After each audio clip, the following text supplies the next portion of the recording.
Padre nuestro que está en el cielo, Señor, santo, santo, santo, glorificado y bendito sea su nombre por siempre, Señor. Gracias le damos por la oportunidad que nos da, Señor, de este sábado santo, el poder estar aquí, Señor, en compañía de nuestros hermanos, tanto los que están aquí presentes, Señor, como todos aquellos que lo están siguiendo por internet. En sus manos de amor estamos, Señor. Sabemos que los tiempos que hay actualmente no son fáciles, Señor, pero con su amor, con su misericordia y con su cuidado podemos salir adelante, Señor. Bendiga y cuide a todos aquellos que lo están necesitando, pero sobre todo, Señor, por aquellas personas para que no conocen aún de este mensaje, para que pueda llegar a ellos, Señor, y ellos puedan aceptarlo. Quédese con cada uno de los que han pedido que oremos por ellos, Señor. Usted conoce sus situaciones y sabe lo que necesitan. En sus manos de amor estamos para que en esta escuela sabática, Señor, podamos aprender más de usted y podamos poner en práctica, Señor, todo lo que aprendamos. Todo esto lo pedimos en el bendito nombre de su Hijo amado, Cristo Jesús, con el perdón de nuestros pecados. Amén. Volvemos a empezar porque con todos los cortes que hemos hecho, hablábamos de que esta es la lección número 3 del segundo trimestre de la escuela sabática.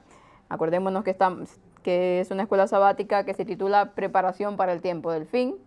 Estuvimos viendo en la lección número 1 el conflicto cósmico, luego vimos el sábado pasado a Yosef con Daniel, con parte de algunos versículos de Daniel, y lección número 3 trata de Jesús y el libro de Apocalipsis. También comentaba que tiene mucha relación esta escuela sabática con lo que ya presentó Yosef en sus predicaciones sobre Apocalipsis. Ahí explicó muy bien también sobre el papel de Jesús en el Apocalipsis, así que bueno, vamos a ver un poco el resumen de lo que esta semana nos quiere explicar. Veremos algunas cosas interesantes también que encontré. Bueno, si no interesante, al menos un poco curiosa.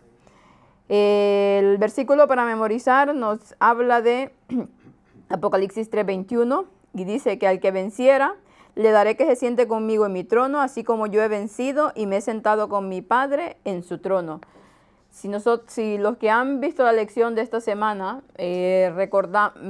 veremos que al final, la conclusión a la que uno puede llegar con esta escuela sabática es que a pesar de todo lo que está pasando y todo lo que va a pasar y las dificultades que hay y las dificultades que pasará el pueblo de Dios, ya Cristo venció.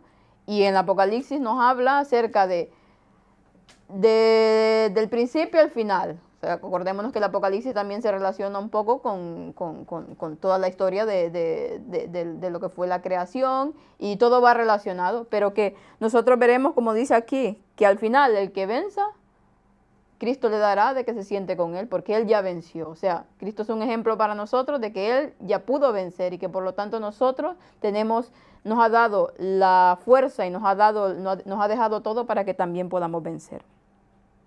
Una verdad importante, dice, el Nuevo Testamento está lo que hablábamos aquí al principio, ¿no? Está directamente ligado al Antiguo Testamento. Vez tras vez, dice, los evangelios y las epístolas se refieren a acontecimientos del Antiguo Testamento o los citan en forma directa e indirecta.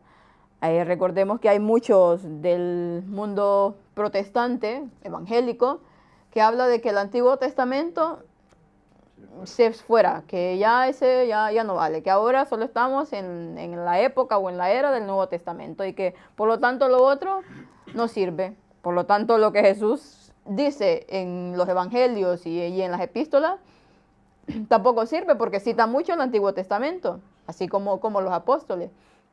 Y entonces tampoco sirve el libro de Daniel, que muchos de ellos lo citan para apoyar las teorías del rapto y de la tribulación. Entonces es un poco que se contradicen, pero que nosotros vemos en el libro del Apocalipsis que cómo está relacionado todo lo del Nuevo Testamento como el Antiguo Testamento. Lo mismo puede decirse del libro de Apocalipsis. De hecho, es casi imposible entender el libro del Apocalipsis si prescindimos del Antiguo, especialmente del libro de Daniel. Acordémonos de que estuvimos hablando un poco de Daniel el sábado pasado y que por lo tanto Elena White nos cita mucho y nos habla mucho de que debemos de estudiar estos dos libros juntos y que es lo que debemos de estar estudiando. ¿Para qué? Para aquellos que han alcanzado los fines de este siglo, como dice, ya lo veremos aquí. Un aspecto vital de las referencias del Antiguo Testamento en Apocalipsis es que, junto con este libro, revelan a Cristo. La revelación tiene que ver con Jesús, dice, con quién es Él, con lo que ha hecho por su pueblo y con lo que hará por nosotros en el tiempo del fin. Necesariamente cualquier énfasis en los acontecimientos finales debe poner a Jesús en un lugar protagónico, que es exactamente lo que hace el Apocalipsis. Jesús es el centro, bueno, Jesús es el centro de toda la Biblia. En este caso estamos hablando del libro Apocalipsis, por lo tanto, Él es el centro del Apocalipsis. Ha estado desde el principio y estará al final y por la eternidad. Veremos más acerca de esto. No sé si alguien tiene algún comentario acerca de esta primera parte. Si no, vamos a lo que sería la parte de la lección del domingo, que nos habla un poco de la estructura del Apocalipsis. Y nos dice que entre las muchas cosas que los libros de Daniel y Apocalipsis tienen en común son sus divisiones básicas, la histórica y la escatológica, los eventos del tiempo del fin. Ambos conceptos están íntimamente relacionados en cada libro, dice. Podemos visualizar los acontecimientos históricos como precursores o ejemplos, aunque en menor escala. Estuvimos viendo un poco la escuela sabática pasada sobre lo que le pasó a Daniel y a sus amigos, sobre cómo lo que ellos pasaron, también nosotros lo pasaremos en el tiempo del fin, a una menor escala, a algo pequeño se podría decir, esa prueba de adoración, pero que al final esto se convertirá en lo que pasará al pueblo de Dios. Ellos vencieron, ¿por qué? Porque tenían a Cristo como su centro, como lo vimos la vez pasada. Es decir, estudiar lo que pasó en la historia del Antiguo Testamento, podemos tener pistas de lo que sucederá en nuestros días y en el futuro. Y acordémonos que, como dice Salomón en Eclesiastés, lo mismo que fue es lo mismo que será. Y ahora que estudiamos, ahora que tenemos nosotros luz sobre el tema de la segunda venida de Cristo, hablamos de la creación, de cómo Dios creó al mundo en 6 días, el séptimo día descansó, cómo ese principio tiene que ver con toda la historia de la humanidad. Y bueno, la escuela sabática no nos habla de eso, porque obviamente no nos van a hablar de eso, pero cómo vemos cómo la relación que hay con el principio y con el fin. Y que al final, pues, cada cosa que nosotros vamos viendo va reforzando que realmente el tema de los 6.000 años es tan bíblico como cualquier otro de los temas que nosotros estudiamos. Primera de Corintios 10, del 1 al 11, nos habla un poco de lo que estamos hablando arriba. Empieza Pablo aquí a decir que más quiero, hermanos, que ignoréis, más no quiero, hermanos, que ignoréis que nuestros padres todos estuvieron bajo la nube y todos pasaron a través del mar. Y empieza a hacer un recordatorio de lo que pasó el pueblo de Israel en su época. Y cómo al final nos dice en el versículo número 11, y todas estas cosas que le acontecieron como ejemplo están escritas para amonestarnos a nosotros sobre quienes los fines de los siglos ha venido. ¿Para quién fueron escritas? ¿Para quién fue escrita la Biblia especialmente? Para nosotros. Y especialmente para nosotros, que sabemos que hemos alcanzado los fines de estos siglos. Sabemos que hemos alcanzado el tiempo del fin. Todo lo que la Biblia nos narra es un ejemplo y una ayuda para que nosotros podamos ver que a pesar de las piedras que tengamos en el camino, el futuro al final está escrito. Y por lo tanto, Dios nos dará la victoria si nosotros hacemos lo que toca, ¿no? Que es guardar sus mandamientos y tener su fe. El micro. Un micro.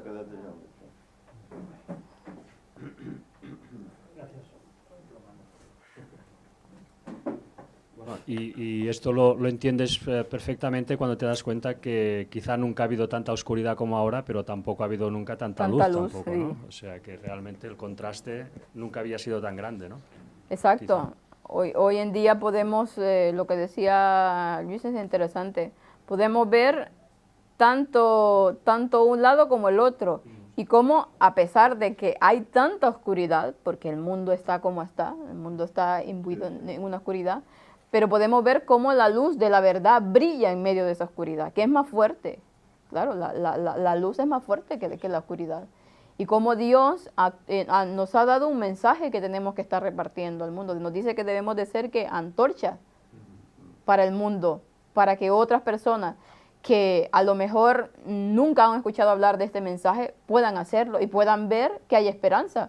Porque si tú le preguntas a una persona de la calle que no cree en nada o que anda, ¿qué esperanza tiene? O qué espera de esta vida, ¿qué es lo que contesta estas personas? Vivir el día de hoy, porque es lo único que tenemos, vivir la vida. Por lo tanto, lo que pasará no lo sabemos y ya está. Y no tienen una esperanza, o sea, para ellos el vivir es esto, y el momento que tienen, pero no hay más allá. Entonces no tienen una esperanza, no tienen una motivación de vivir. Por eso vemos hoy en día también tantos suicidios, tantas personas en depresión, tantas personas con enfermedades mentales. ¿Por qué? Porque no tienen una esperanza. No saben que hay un futuro mejor, no saben que todo el mal se acabará un día. Y la gente empieza, por ejemplo, la gente que lucha por causas sociales y quisiera ver que todo mejore, que habrá un mundo mejor y todo este tema también de la nueva era y bueno, ya sabemos lo que hay detrás, ¿verdad? Pero la gente que va luchando por querer un mundo mejor aquí, la gente cambiará, yo creo en la gente que al final se queda chasqueada porque sabe que no será así. O muchos siguen teniendo esta esperanza, pero al final nosotros sabremos que no será así. Sí habrá un mundo mejor, pero cuando Cristo venga. Como estudiamos la semana pasada, dice, algunas de las historias de Daniel fueron incidentes históricos localizados que reflejan de alguna manera los acontecimientos del tiempo del fin escritos en el Apocalipsis. Al estudiar estas historias podemos obtener vislumbres o pistas, al menos lo que estábamos hablando, al menos en una escala más amplia, de algunas de las cosas que el pueblo de Dios enfrentará en el fin. Sin embargo, quizás el aspecto más importante es que más allá de nuestra situación inmediata aquí, tenemos garantizada ¿el qué? La liberación final. Más allá de los problemas que actualmente tengamos y de los que tendremos, porque estos solo son un poco a menor escala. Pero sabemos que al final el mundo irá contra nosotros, contra el verdadero pueblo de Dios. Al final seremos los malos de la película y todo el mundo querrá eliminar a ese pequeño pueblo. Entonces, cuando en esa situación tan desesperada que se verá el pueblo de Dios, que habla Elena White, que nosotros actualmente realmente no tenemos la vislumbre de lo que sentiremos en ese momento, y que había una cita muy impresionante cuando decía que cuando estemos en ese momento, diremos, si yo hubiese sabido que esto iba a ser así, no hubiese deseado que viniera tan pronto. O no dice exactamente, pero es lo que más o menos quiere decir. O sea, no tenemos idea de lo que pasará. Pero para todo eso Dios ha hecho provisión. ¿Por qué? Porque de antemano nos lo ha dicho y por lo tanto al final, aunque claro, no es lo mismo estar en el momento, al final, ¿qué pasará? Tendremos la liberación. Al final tendremos esa esperanza siempre de que hay un final y que Dios le va a venir a poner punto a toda la historia de mal de este mundo. En Apocalipsis, quiero que busquemos Apocalipsis 12. Apocalipsis 12. Bueno, del 1 al 17, que también ya no lo vamos a leer todo, pero quiero hacer un poco de recordatorio, que en la primera escuela sabática de este trimestre se habló del conflicto cósmico. Y se habló Ángel habló sobre todo es lo que habla Apocalipsis 12, ¿no?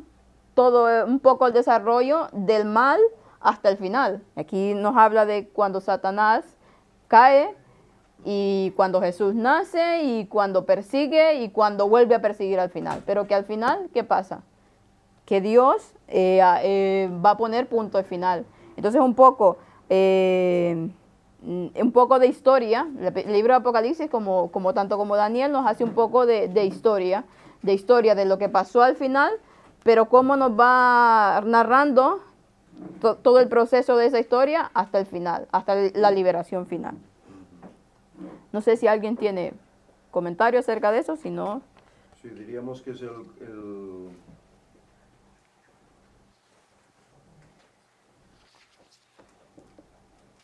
es casi el centro del Apocalipsis. Los capítulos del 12 al 14. Desde el 12 al 14, y son, sí. Es Sí, por sí, así sí, decir sí. el centro de... Se dice que es como un quiasmo, ¿no? Claro, el central sería el 14, pero este ya va entrando porque, claro, hace una alusión a lo que fue, a lo que es y a lo que Es lo que será, será, ¿no? exacto. Un poco eso, Sí, un sí. poco contando la Es el historia principio, del el mal medio y el y el final, final, ¿no? el final. Que el final nos va, si nosotros vemos en el Apocalipsis, nos va contando eso, parte de historia de lo que pasó, de lo que estaba pasando también en esos momentos y de lo que al final pasaría. Y nos va haciendo siempre ese punto, ¿no? Recordándonos la historia y recordándonos el final, como para que Jesús nos quiere decir que ya pasó algo, que pasará, pero que al final de todo eso hay una liberación y nos está constantemente recordando.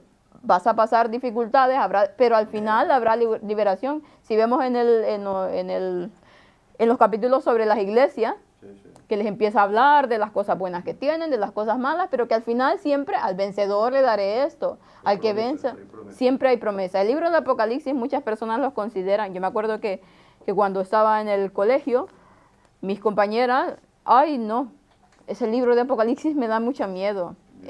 No quiero ni oír hablar de él porque solo habla de bestias, decían, y de cosas así. Y a todas las que les preguntabas era miedo. El libro del Apocalipsis lo relacionaban, sobre todo que muchas eran católicas. Y decían, no, es que ese libro está sellado porque no debemos, el cura dice que no debemos de tocarlo porque no, es un libro que da miedo y ya está. Y muchos en la iglesia no lo quieren ni estudiar porque no ven el amor de Dios. Es que ahí, pues claro, plantea unas plagas, plantea unas cosas, y Dios no es así, ¿no? Dios no es así, pero bueno, Dios tiene que hacer justicia como juez. Claro, ¿no? claro. Y al final hará esa justicia, por eso enmarca, pues, que él pues viene montado en un caballo blanco, ¿no? Como rey de reyes, con una espada en su boca, etcétera.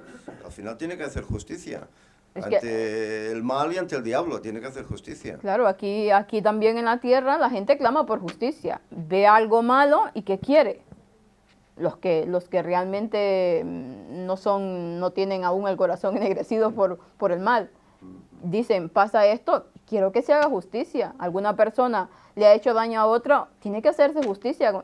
Entonces, ¿y Dios no va a hacer lo mismo entonces? Claro, ¿por qué? Porque hay que reivindicar a Dios. ¿Por qué? Porque se surgió el mal. De una manera surgió el mal y hay que ponerle punto final, y la única manera de ponerle punto final es hacer la justicia de Dios. Y esa justicia es tremenda, pero Dios la tiene que hacer por el bien de su pueblo, porque si no, esto sería un caos total. Nos habla aquí de que el Apocalipsis, la sección histórica de Apocalipsis son los capítulos del 1 al 11, y luego los capítulos del 13 al 22, referentes al tiempo del fin. Bueno, hace como sabemos que el Apocalipsis tampoco está en orden, va un poco así, pero que al principio nos viene hablando un poco de esa parte histórica y luego ya nos va introduciendo en la parte de final, que también al principio lo hace. Vamos a la parte del martes, que se me ha desaparecido. El lunes. Sí, el lunes. Es que tengo aquí. Sí, domingo. Lunes, acá. Sí, porque como están así, me confunde. La parte del lunes nos habla de las imágenes de Jesús. Quiero que me ayuden a buscar los versículos para que... Apocalipsis 1, Josep, si tú... Apocalipsis 1:5. Luis, Apocalipsis 1:18. Ana, Apocalipsis 5:8. Sí, Ramón, Apocalipsis 19:11 al 15. Y Josep del 21 al 6, el mismo Apocalipsis. Y, por ejemplo, como nos habla de las imágenes de Jesús, entonces, los que les he dado el versículo les toca tarea, que me digan qué imagen de Jesús ven en cada uno de los versículos que les di. El 1:5 dice, y de Jesucristo el testigo fiel, el primogénito de los muertos y el soberano de los reyes de la tierra, al que nos amó y nos lavó de nuestros pecados con su sangre. Aquí qué imagen Bueno, vemos. ¿qué imagen? Pues aquí habla de el testigo fiel, ¿no? El que no engaña, el que no miente. ¿eh? Así El es. que siempre, por eso dice, yo soy la verdad, ¿no? Nos habla de a Cristo como el verdadero, ¿no? Como el que no verdadero. miente y como el que todo lo que nos ha dicho, su palabra es fiel. A ver, el del 1:18. Y el que vivo y estuve muerto, mas he aquí que vivo por los siglos de los siglos. Amén. Y tengo las llaves de la muerte y del Hades. Bueno, aquí parece que nos habla del Cristo que resucita, ¿no? Que resucita y que, bueno, que pasa pues a tener la preeminencia total en la tierra, ¿no? Nos habla de su muerte y de su resurrección. Nos da la esperanza, nos da esa imagen de esperanza para los que han muerto en Cristo y para los que morirán en Cristo, de que al final también resucitarán. Tiene poder sobre la muerte. Él tiene las llaves. Entonces nos habla de esa imagen de Cristo. Ana, el 5 y el 8. 5:8. Y cuando hubo tomado el libro, los 4 seres vivientes y los 24 ancianos se postraron delante del Cordero. Todos tenían arpas y copas de oro llenas de incienso, que son las oraciones de los santos. Aquí se le ve como el Cordero. Como el Cordero que fue el que murió, el que fue la Pascua Exacto. que de esa vez, el que murió porque por nuestros pecados. Eso. El que señala aquí, como dice aquí, su primera venida.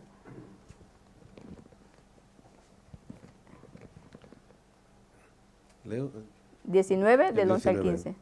¿del 12? 11 al 15. Entonces vi el cielo abierto y he aquí un caballo blanco, y el que lo montaba se llamaba Fiel y Verdadero, y con justicia juzga y pelea. Sus ojos eran como llama de fuego y había en su cabeza muchas diademas, y tenía un nombre escrito que ninguno conocía sino él mismo. Estaba vestido de una ropa teñida en sangre, y su nombre es el Verbo de Dios. Y los ejércitos celestiales, vestidos de lino finísimo, blanco y limpio, le seguían en caballos blancos. De su boca sale una espada aguda para herir con ella las naciones, y él las regirá con vara de hierro, y él pisa el lagar del vino del furor y de la ira del Dios Todopoderoso. Aquí. Vale. Aquí nos hace una referencia a que y a Cristo justicia, ¿no? Al que viene a hacer justicia sobre qué? Sobre la maldad. Nos habla, viene un poco de su segunda venida. Viene a poner punto y final a todo. Nos habla del Cristo juez que viene a ejecutar su sentencia. 21:6. Sí. Y me dijo, hecho es, yo soy el alfa y la omega, el principio y el fin. Al que tuviera sed, yo le daré de la fuente del agua de vida gratuitamente. Bueno, habla de, se presenta como la eternidad, ¿no? El principio y el fin. Y como el dador de la gracia. Sí, exactamente, es el alfa y el omega. Aquí nos habla de que Él es el todo, que él es el que ha estado con nosotros desde un principio hasta un final y por la eternidad. Nos habla de lo que al final nos dará, ¿no? Que al final nos dará esa eternidad tan anhelada, esa salvación que ya Él pagó por ella. Más o menos un poco para que participemos en las imágenes de Jesús, que es lo que después termina comentando aquí en la escuela sabática. Nos vamos a la lección del martes y nos habla del tema del santuario en el Apocalipsis. También lo estuvo explicando Josep al principio, de cómo esa relación que hay en el libro del Apocalipsis, al menos en el primer capítulo. Dice, además de las dos divisiones principales, Apocalipsis también tiene otro nivel estructural, construido alrededor del santuario hebreo. Este tema del santuario no se limita a ninguna de las dos divisiones principales, sino que también las atraviesa, dice. En el santuario terrenal comenzaba en el patio, en el altar del holocausto, donde se sacrificaban los animales. Después de la muerte del animal, símbolo de la cruz, el sacerdote entraba en el primer departamento del santuario, que era un modelo de lo que Jesús hizo en el santuario celestial después de su ascensión. Esto es representado por Jesús mismo caminando ¿entre qué? Entre los candeleros. Acordemos que estuvimos hablando, no lo voy a expandir porque estuvimos hablando de ello. Apocalipsis, busquemos Apocalipsis 4 del 1 al 2. Apocalipsis 4 del 1 al 2 nos dice: después de estas cosas miré y he aquí una puerta abierta en el cielo, y la primera voz que oí era como una trompeta que hablaba conmigo diciendo: sube acá y yo te mostraré las cosas que han de ser después de estas. Y al instante estaba yo en el espíritu y he aquí un trono que estaba puesto en el cielo y uno sentado sobre el trono. No está así, bueno, después nos habla de ver otros versículos más, donde más o menos todos vienen a decir que Cristo está a la diestra de Dios. Y nos habla, en este capítulo nos va diciendo acerca de cómo Cristo, esa puerta abierta, entró cuando ascendió al cielo, entró, ¿en cuál? ¿En qué lugar? En el lugar santo. Entró para hacer su papel de sacerdote en el lugar santo. Cristo inauguró el lugar santo del templo celestial, dice, al ingresar por esta primera puerta abierta. Cuando Cristo aparece por primera vez en el libro del Apocalipsis, está de pie ante los candeleros del primer departamento del santuario celestial. Y es lo que nos describe un poco Apocalipsis 1, que ya lo estuvimos viendo. Ese trabajo que él estaba haciendo en ese momento en el lugar santo, haciendo esa analogía de que no solamente era acá en la tierra lo del santuario, sino que al final en el cielo hay otro santuario que también tenía que hacer su papel. Apocalipsis 11, 19, si alguien me los quiere buscar y leer.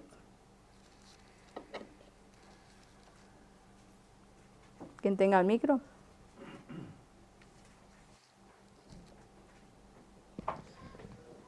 Y el templo de Dios fue abierto en el cielo, y el arca de su pacto fue vista en su templo.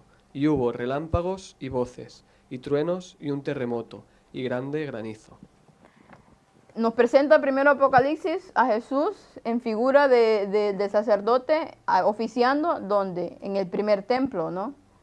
Y luego nos hace una referencia también ya oficiando, ¿en qué?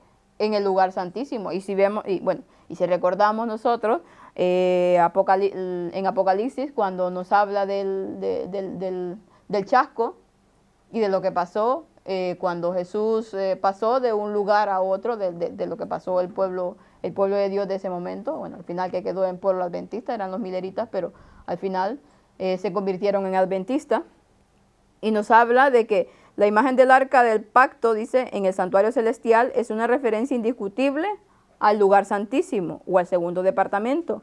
En el libro de Apocalipsis podemos ver no solo el ministerio de Jesús en ambos departamentos, sino el hecho crucial y reconfortante de que los acontecimientos celestiales y terrenales están relacionados, incluso en medio de las pruebas de la historia y de los últimos días descrito en el libro de Apocalipsis. Si nosotros vemos el Apocalipsis que habla de los dos lugares, del lugar santo del templo y del lugar santísimo, y del papel de Jesús, tanto en el primero como en el segundo, y como Cristo ha estado con la humanidad, no solamente desde que está haciendo su papel allá arriba en el cielo, en lo que Él le dio a Moisés a representar, sino que desde el principio ha estado ahí, ¿qué haciendo?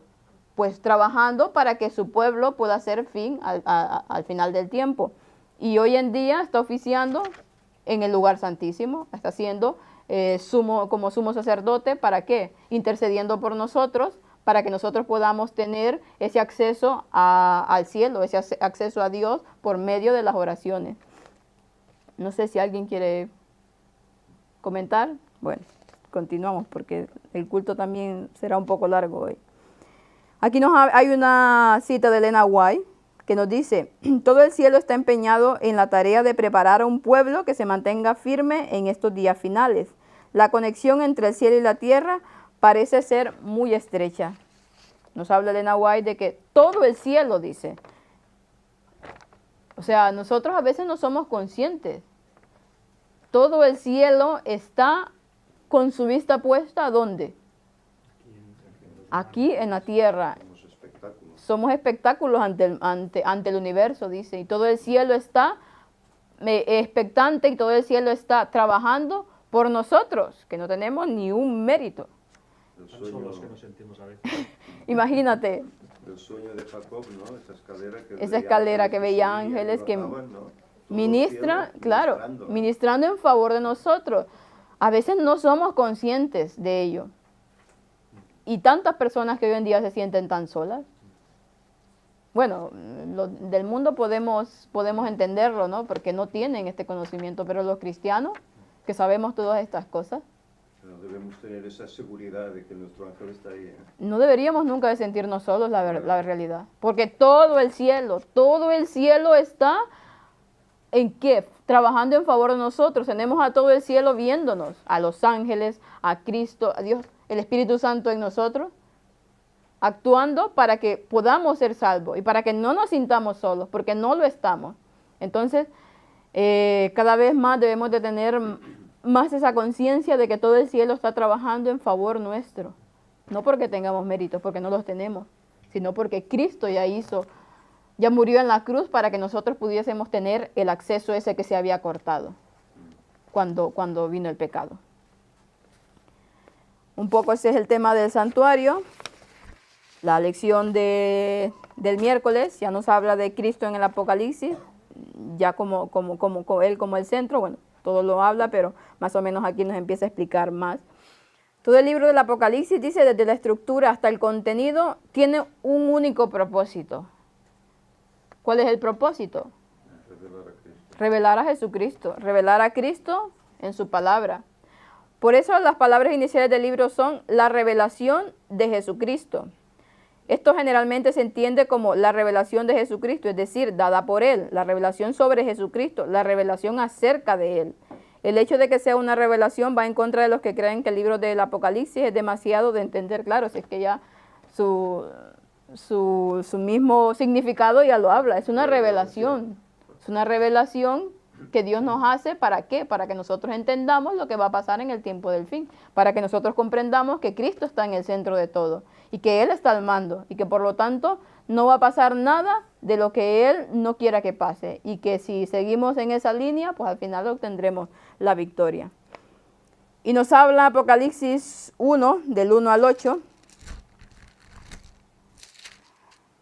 Bueno, nos empieza hablando de eso, de la revelación de Jesucristo que Dios le dio para manifestar a su siervo las cosas que deben acontecer pronto, y la declaró enviándola por su ángel a Juan, su siervo, el cual ha dado testimonio de la palabra de Dios, dice, y el testimonio de Jesucristo y de todas las cosas que él vio.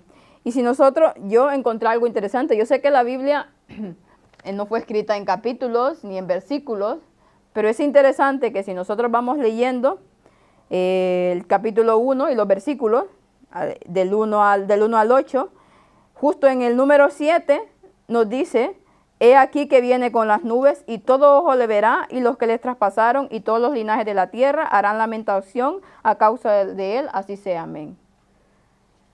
Es curioso, bueno, al menos es curioso que claro, al final después lo colocaron en números, pero nosotros, los que conocemos hoy en día el mensaje de los 6.000 años y el 7.000 años viene Cristo, o sea, acaban los 6.000 años y el 7.000, empieza el nuevo milenio, que justo en el 7 nos diga, he aquí que viene con las nubes. Me pareció paradójico, me pareció muy interesante que coincida con ese número. Bueno, tampoco me parece casualidad porque sabemos que en todo esto las casualidades no existen. ¿Y el 8? Claro, y el 8, ya iba al 8. Yo soy el alfa y el omega, el principio y el fin, dice el Señor, el que es, el que era, el que ha de venir, el Todopoderoso. El 8, sabemos que el 8 es el infinito, el que lo va,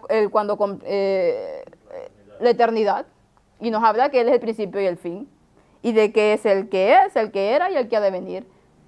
Al final nos está diciendo que empieza la eternidad. Es que lo estaba estudiando anoche y no sé por qué se me vino 1, 2, 3 y empecé que en el 7 justo y en el 8 hablaba eso. Bueno, y ya veremos otra cosa más interesante ya en la segunda parte. Y además dice el principio y el fin. El principio, sí, Jesucristo como principio y fin.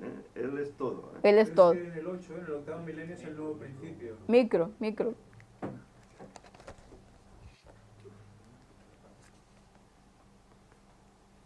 Y en el octavo milenio es el nuevo principio también. Claro. Claro, Cuando pasan los 1000 años en el cielo y baja la Nueva Jerusalén, ahí cuando mueren los impíos a fuego, es el principio del octavo milenio. El 8 es la eternidad, pero vuelve a ser el principio. Vuelve a la ser el recreación principio, de claro. la tierra, etcétera, etcétera. Sí, sí. O sea que- Volver a ser el principio de la eternidad perfecta, como era antes de esa etapa en medio, ¿no? otro Edén, pero mejorado, etcétera. Bueno. Sí, porque la eternidad ahora está distorsionada por el pecado de este mundo. sí, claro. Claro. Es que, no sé, es interesante cómo la Biblia nos muestra. Si todo el cielo está pendiente, mundos creados, todos sus habitantes, todo el mundo está pendiente de esto. Por lo tanto, la felicidad plena no existe, porque hay dolor.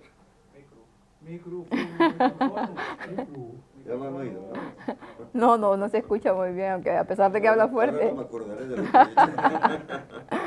dicho. Es que no me acuerdo de acá. Que todo el cielo está pendiente Bueno, de... decíamos que todo el cielo está pendiente, y claro, esto nos demuestra pues que no hay felicidad plena, estando en la eternidad como ellos están, no hay felicidad plena porque están pendientes del sufrimiento de sus hermanos aquí en la tierra. Y hasta que no concluya esto, pues no se reiniciará esa felicidad plena nuevamente, esa Así eternidad es. de la cual estaba hablando ahora Ángel, ¿no?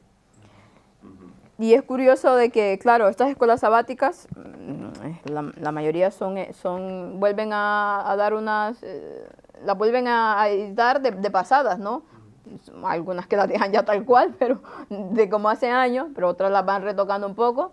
Pero curioso de que con todo esto que nosotros sabemos ahora, empiezo a ver, claro, el de Cristo en el Apocalipsis, y empezamos a ver en ese que justamente el primer capítulo del Apocalipsis, de la Revelación, pues en los primeros 7 capítulos nos vaya haciendo una descripción de Cristo y que al final, pues en el 7 nos describa que viene.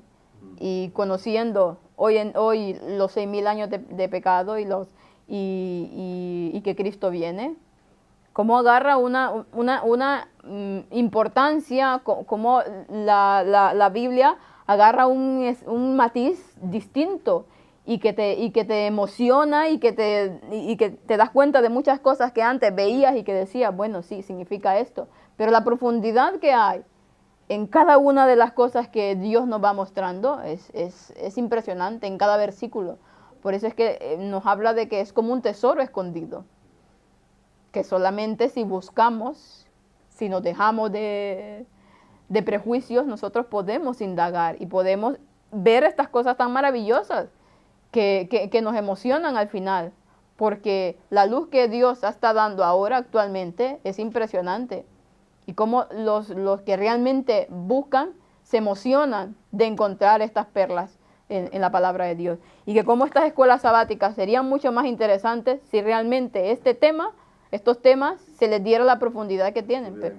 Se hubiera incluido. Pero ¿qué pasa? Hoy en día, pues la Iglesia Adventista, mira, no está para estas labores. Ya dio estos temas antes y solo viene, lo retoca un poco y ya está. Pero las escuelas sabáticas se hacen más interesantes de esa forma, ubicando todo en su contexto y en su tiempo. Claro. La verdad presente, dice Luis que...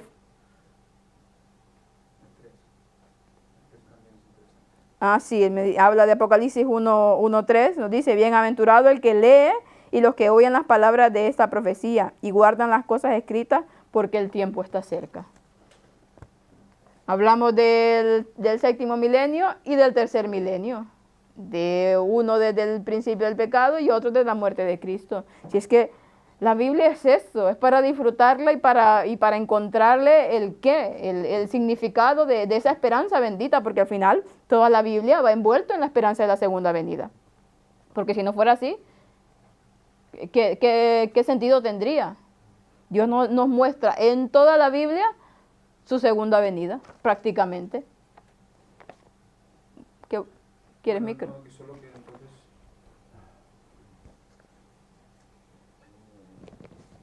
Cada vez que veamos ¿cómo se dice? Una mención del 7, el 6, etcétera, ya es que nos está diciendo que lo que está ahí escrito va dirigido a la profecía de los 6.000 años. Entonces, cuando lees el Apocalipsis 3, después de lo que hemos dicho, del 6, el 7, el 8, etcétera, pues ya lees eso, que atentos a la profecía, el que lea... Entienda. Y entienda la profecía. Claro, ¿qué profecía, no? Porque el tiempo está cerca, pues claro, ya es que como que está implícito los 6.000 años en toda la Biblia, ¿no? Sí, y es que habían cosas que uno tal vez dice, pero es que no tiene que ver, pero que al final tienen que ver. Y al final todo es una misma cosa. Dios nos quiere llevar a esa profecía de su segunda venida. Y que no solamente es eso, sino que hay mucho más allá.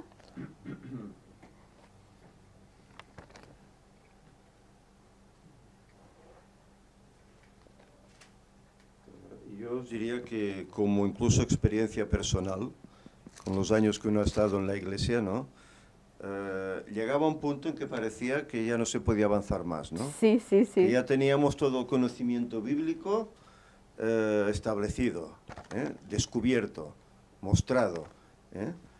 Y cuando el Señor muestra estas cosas, es que resurge personalmente en mí, resurgió el enamorarme otra vez de la Biblia, en indagar, en buscar más versiones, en comparar los pasajes, todos estos pasajes que hemos ido descubriendo, ¿no? Comparar uno con otro para ver exactamente qué quiere decir, y vuelves a enamorarte, te das cuenta que es un manantial inagotable, que tiene mucho que ofrecer, y posiblemente de aquí al final, antes de que termine el tiempo de gracia, el Señor mostrará más verdad que aún hoy no conocemos, ¿eh? Pero me refiero que esa experiencia que yo vivía es la experiencia que vive el adventista de a pie. Ya lo tenemos todo, y soy rico, ¿no? Ya lo tenemos todo, no hay más. Pero cuando te das cuenta, te dejas llevar por el Señor y aceptas lo que Él está mostrando, oye, es que resurge esa espiritualidad de la persona, resurge ese querer progresar en la carrera cristiana, resurge eso. Se pierde un poco el ¿Qué pasa con los interés? jóvenes? Incluso esta semana Víctor me mandó un mensaje, ¿no? De un joven que decía, mira lo que dijo tu hermano sobre los jóvenes, es verdad, ¿no? Que solo están por divertirse y excursiones y tal, pero no están por estudiar la palabra de Dios. Pues oye, si los jóvenes descubrieran eso, con la potencia que tienen mental, etcétera, y fuerza, oye, sería impresionante. El empuje para la iglesia. Para la iglesia, claro. Sería el motor de la iglesia. Es que es triste porque hoy precisamente esta semana leía un comentario de alguien, de adventista, que decía, ¿qué jóvenes o qué se le dará a los jóvenes o cómo atraeremos a los jóvenes si seguimos poniendo música, decía, de los tiempos de Martín Lutero? Claro, haciendo una referencia de que si se le da esto a los jóvenes y no se les incluye lo actual, pues pierden el interés y empezó, y otro le respondió de que entonces hay que rebajar las normas, dice, para que los jóvenes estén contentos y estén divirtiéndose actualmente introduciendo en la iglesia un tipo de música que no es la adecuada para adorar a Dios. No, dice, pero es que mira, por eso están aburridos en la iglesia, no encuentran. Y entonces, bueno, la plática siguió, pero digo yo, si realmente a estos jóvenes se les diera la verdad, el mensaje, bueno, tal vez algunos no, pero muchos no estarían aburridos, despertarían y querrían saber más y esa curiosidad nata que hay en la juventud. O sea, en lugar de estar dirigiendo a los jóvenes de la iglesia hacia lo que debe de estar dirigido, que es a que despierten ese interés por la palabra de Dios y por el mensaje, no, se los está dirigiendo a que se diviertan con las actividades que hoy en día todos los demás hacen. Entonces, para que ellos estén contentos y no se aburran. Y además se copian actividades del mundo y se introducen trasladan a la iglesia para que los jóvenes no se vayan. Pero claro, es que esa actividad el mundo la ofrece más atractiva. Más atractiva, claro. Lo que necesitan es lo que estás diciendo. Es que es eso. Profecía, tema espiritual, y eso es lo que les motivará y les hará quedarse en la iglesia y estudiar y progresar. Eso es lo que necesita la juventud, al menos estamos hablando de la juventud adventista, ¿no? Lo que necesita es verdadera palabra de Dios, el mensaje que realmente debe de dar, no estarle dando diversión tras diversión tras diversión. Siempre recordaré que en las iglesias se nos decía, esto no hay que hablarlo, sobre todo a los niños ni a los jóvenes, porque se asustan y tienen miedo y se van, y no quieren saber nada. Y es curioso, porque cuando he ido por iglesias adventistas, cuando aún me dejaban, y presentaba temas que ya sabéis, sociedades secretas, profecía de la fuerte, y la reacción era impresionante de los más jóvenes, tanto de niños como de jóvenes. Se sentaban en las primeras filas, les faltaba tiempo para venir al terminar el tema a preguntarme más cosas, a dar datos que ellos habían visto por aquí o por allá, hasta en la calle. Era impresionante.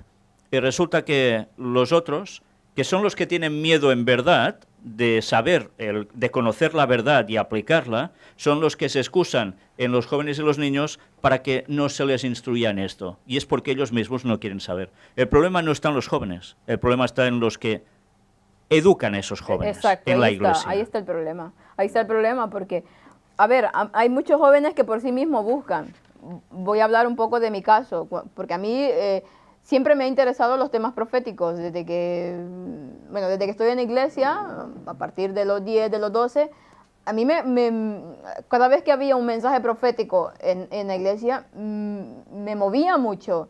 Y entonces todo claro, te interesa conocer en profundidad lo que va a pasar, la profecía. Claro, hay personas que tienen más afinidad con la profecía que otras. Pero yo me acuerdo de que cuando venía alguien a predicar temas proféticos, para mí eso era agua realmente que yo quería beber. No los mismos temas que siempre se hablaba en la iglesia, de que el amor de Dios y que ya está. Entonces eso fue lo que a mí me motivó y a través de los años me llevó a buscar leer en el espíritu de profecía y a indagar. Ya cuando hubo el boom del internet, pues empecé a indagar y fue como yo llegué a las conferencias de Víctor, de esa manera.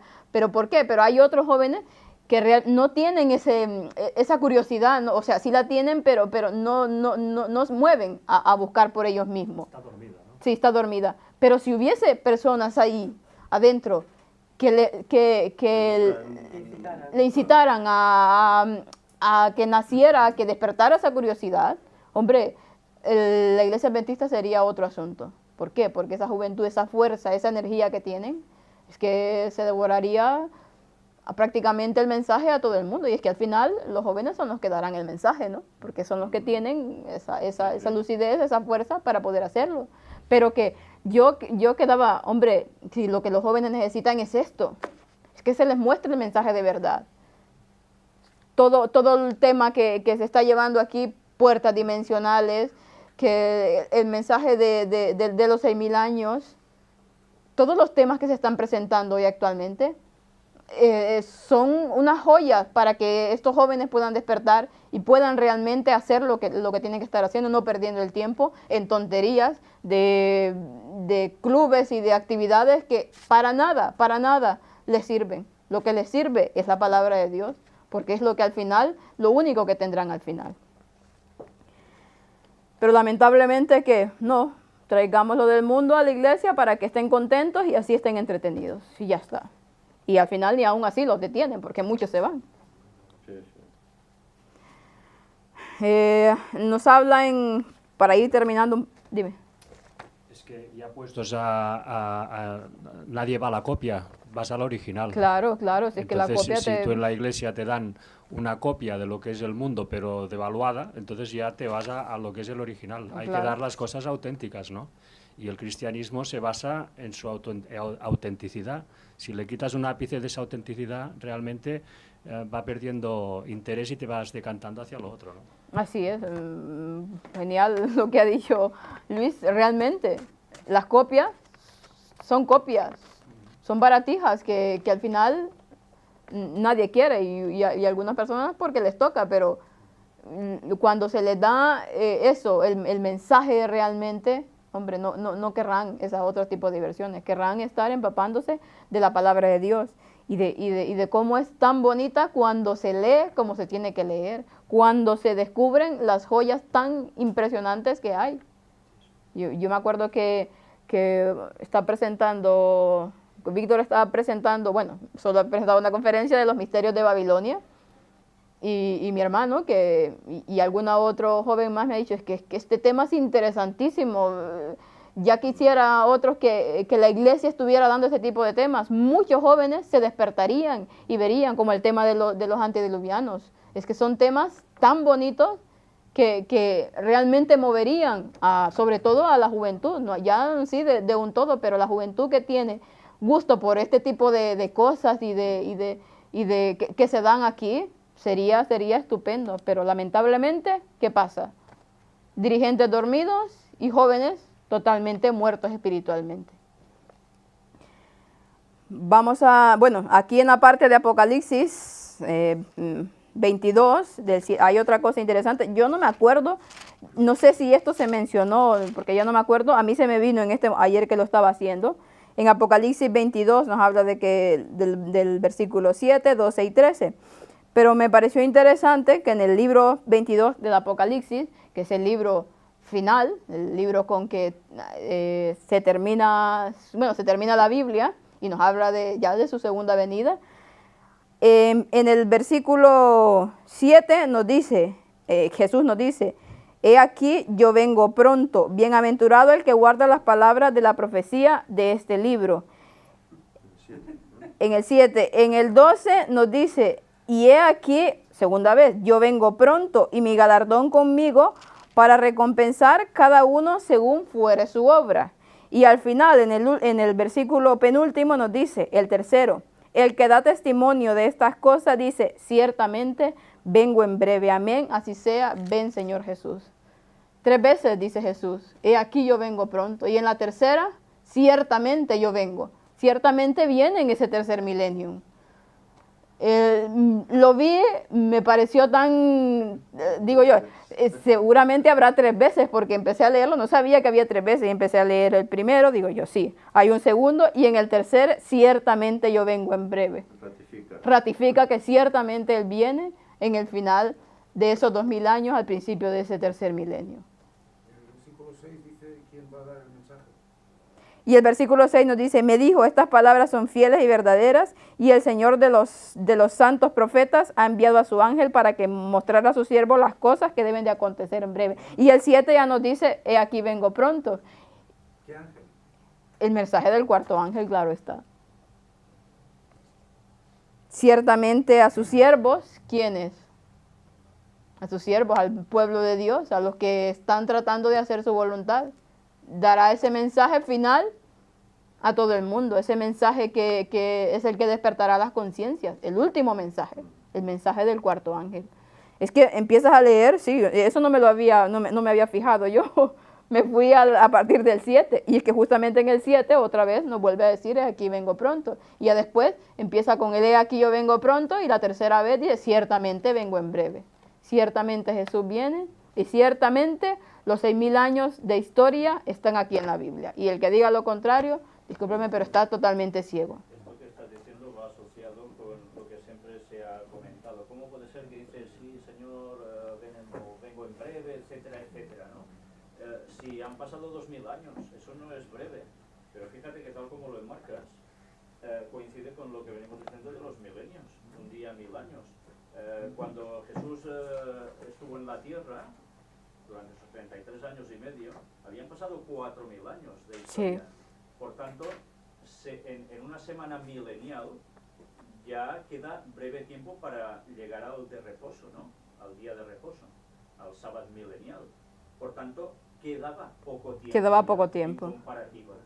Pero aplicado además, como lo estás diciendo, donde puedes mostrar que desde la época en que se dijo eso han pasado 2000 años, lo dice 2 veces y a la tercera, ¡pam! Ciertamente, claro. Es increíble. Bueno, la verdad es que ayer leía la escuela sabática, claro, la leía, jolín, digo yo, escuela sabática, claro, son cosas que ya sabemos y intentaba encontrarle el porqué a la escuela sabática, lo interesante, ¿no? Y anoche, viéndolo así, empecé a ver lo del 1 al 7 y al final, el 22, me movió, digo yo, ¿será que aquí vengo pronto? Y es que me sonaba que ya lo habíamos dicho, pero yo no me no lo sabía, tal vez no. Y luego, bueno, son 3 cosas interesantes, pero ahora que lo estamos diciendo, que lo estoy mostrando, realmente, digo yo, es que es maravilloso la palabra de Dios. Y yo no le encontraba el porqué a esta escuela sabática y una vez más, aquí cuando se termina de hacer, es que es impresionante. Y en relación a lo que ahora Víctor decía, ¿os habéis fijado que cuando pasa el miércoles ya termina la semana rápido? No sé si solo me pasa a mí o os ocurre a todos. Sí. Pasa el miércoles, sí. ya enseguida jueves, viernes, sábado. ¿Eh? Bueno, los 2000 años pasan rápidos, por eso Cristo dice, vengo en breve. Vengo en breve. Y más para él, ¿no? Por las canas. Puede ser, también puede ser. Pero es verdad, pasando el miércoles ya la semana termina rápido. ¿Eh? Vengo en breve. Nos repite, vengo en breve. breve. Estaba aquí. Sí. Es increíble. Y en la parte del viernes, en la cita de Elena White, nos dice, en el Apocalipsis están reveladas las cosas profundas de Dios.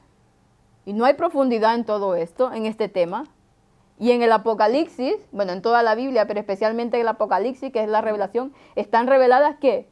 Las cosas profundas de Dios. Ah, no, dicen, es que las cosas de Dios son de Dios y ahí tienen que quedarse. Las cosas ocultas, las cosas, bueno, se refieren al versículo de Deuteronomio, ¿no? Los misterios de Dios son insondables y eso de la fecha es un misterio de Dios y no se tiene que ahondar en ello. Sus secretos a sus siervos los profetas. ¿Y qué nos dice aquí? Le están reveladas que las cosas profundas de Dios. ¿Y cuáles son esas cosas profundas de Dios? Las cosas que en el pasado tal vez no se entendían y se mantenían como eso, como profundas, como algo, como un misterio que no se podía revelar. Ángel, ¿quiere el micro? Tanto es así que quieren cambiar traducciones también y todo. O sea, Ah, sí. Sí.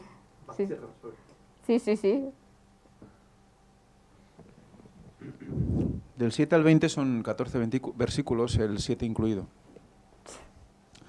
14, sabemos que es Pascua. También. Como en Pascua, ¿de acuerdo? Dice Oseas 6:3. O sea, que es el inicio de la fiesta. Tabernáculos también empieza una vez pasado el día 14, por la noche. O sea, que nos está diciendo también, nos está dando una referencia a que es una fiesta también. Nos está relacionando con una fiesta en el momento de su venida. Y sabemos que estudiando las fiestas, como vamos a ver luego en la fiesta de Tabernáculos, es en luna llena, a los 14 días del mes, lunar. O sea que también es interesante. Sí. Estamos hablando de los niños y demás. Bueno, vuelvo a retroceder un poco y es por un comentario que Natalie Ramírez ha puesto en el chat y que creo que vale la pena compartir porque no es el primer caso, gracias a Dios. Dice, tengo una niña de 8 años y se ve conferencias enteras de Víctor, le encanta y mucho de lo que sabe lo ha aprendido por medio de él, etc. 8 años, capaz de tragarse conferencias enteras. Cuando hay adultos que si no duran 5 minutos, ¿cómo se van a poner a estudiar un poco más? En cambio, si verán un partido de fútbol que dura casi entre pitos y flautas 2 horas, ¿no? ¿Cómo puede ser eso? ¿Necesitan acaso que todo sea dibujos animados tontos para captarles la atención? ¿O necesitan la verdad y que los padres también los guíen a ello? Es una gran diferencia. O sea, no hay excusa. Si los niños son capaces de profundizar en el conocimiento de la palabra de Dios, ¿qué hemos de decir los mayores? ¿Cuántas veces dicen, ah, sí, vale, lo has presentado en algún lugar, pero yo no puedo estar viendo tanto rato, solo resúmeme eso, sí, no, ya está. ¿Pero esto qué es? ¿La Biblia la leemos igual? Pues estamos haciendo el pena, pero subido a un grado extremo. ¿Cómo nos vamos a salvar? ¿Cómo vamos a profundizar en todo lo que, por ejemplo, ahora se está presentando, lo que ha dicho ahora Ángel también? ¿Cómo vamos a comprender, profundizar en eso llegar a una convicción plena si no nos ponemos a ello? ¿Qué mensaje vamos a dar al mundo si nosotros ya funcionamos yendo a cachitos solo? No puede ser. O nos metemos de lleno en la palabra de Dios y en tenerlo como prioridad en nuestras vidas, o ¿quién va a dar el mensaje? Pues Así tendrán es. que ser todos estos niños. Totalmente. Es que la gente dice, no tengo tiempo. Y en cambio, si tiene tiempo, va a perderlo. Es muy triste, pero para el ocio sí hay tiempo. Para divertirse hay tiempo. Para las cosas de Dios, no, hombre. Todo el tema del 2031 sucede lo mismo. Se han presentado muchísimos temas, todos variados, con datos y datos y datos. Del día a la hora nadie sabe, se quedan ahí. Les dices, mira esto, lo otro, no les da la gana. Solo negar, porque en verdad ya les va bien negarlo, porque hay cosas en su vida que no quieren cambiar. Así es. Pero es que, ¿hasta qué punto se está llegando? Y luego hay conexión con Dios. Se puede saber de salud, se puede saber de muchas cosas, pero si desprecias la palabra de Dios dada especialmente para el tiempo final, estás perdido. Por más excusas que te busques. Se lo dirás a Dios cara a cara. Ah, no, es que yo pensaba, yo creía. ¿Saldrás con eso a Dios? No hay excusa. Para la verdad no hay excusa, ni nunca la habrá. ¿Por qué? Porque Dios te la muestra. Porque está, dice el Espíritu Santo, con gemidos indecibles, tratando de que tú veas las cosas. Mas, sin embargo, nosotros, indiferencia total, rechazando al Espíritu Santo. No es la cantidad de verdad que sabes, sino tu actitud delante de la verdad, ¿no? Totalmente. Dice Luis que no es la cantidad de verdad que sabes, sino la actitud que hay frente a esa verdad. Cómo tú la enfrentas y cómo tú la recibes. La Biblia acaba con Apocalipsis 22-21. Sí. Bueno, pues suma 7. Nada más, solo para eso.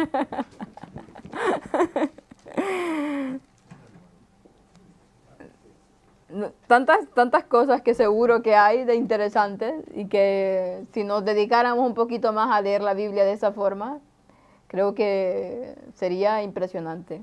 Sería impresionante. Bueno, voy a terminar con la cita de Elena White que dice: el nombre mismo que fue dado a sus páginas inspiradas, el Apocalipsis o Revelación, contradice la afirmación que es un libro sellado. Una revelación es algo revelado. El mismo Señor reveló a sus siervos los misterios contenidos en dicho libro, y es su propósito que estén abiertos al estudio de todos. Sus verdades se dirigen tanto a los que viven en los últimos días de esta tierra como a los que vivían en los días de Juan. Algunas de esas escenas descritas en esa profecía pertenecen al pasado, otras se están cumpliendo ahora.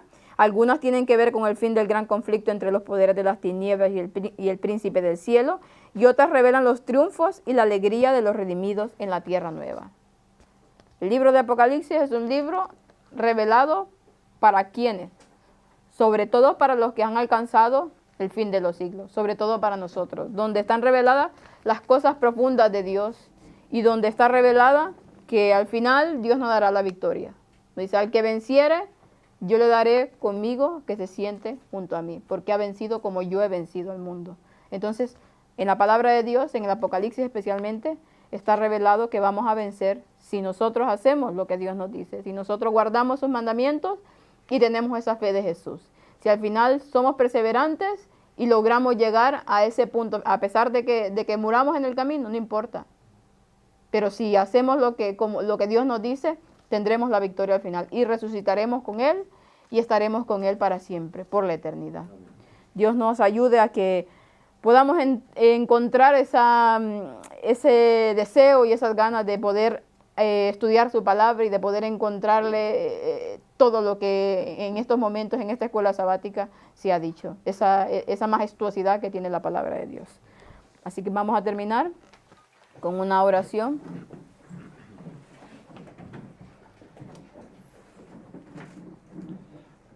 Oremos.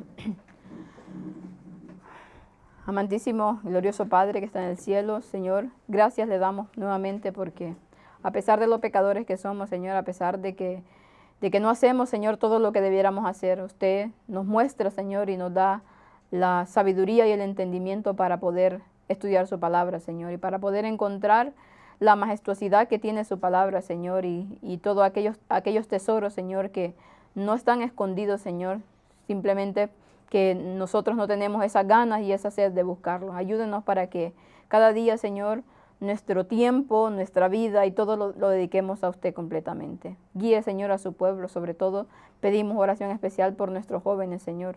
Por aquellos jóvenes, Señor, que de una u otra manera conocen el mensaje, Señor. De una u otra manera saben lo que se viene, Señor. Ayúdelos para que puedan encontrar esa luz de la verdad, Señor, del mensaje del cuarto ángel, para que puedan aceptarlo, Señor, y para que puedan salir a predicar a otros, Señor, que usted viene pronto y que viene en el 2031. Gracias le damos, Señor, por todo lo que nos da cada día. Todo esto lo pedimos en el bendito nombre de su Hijo amado, Cristo Jesús, con el perdón de nuestros pecados.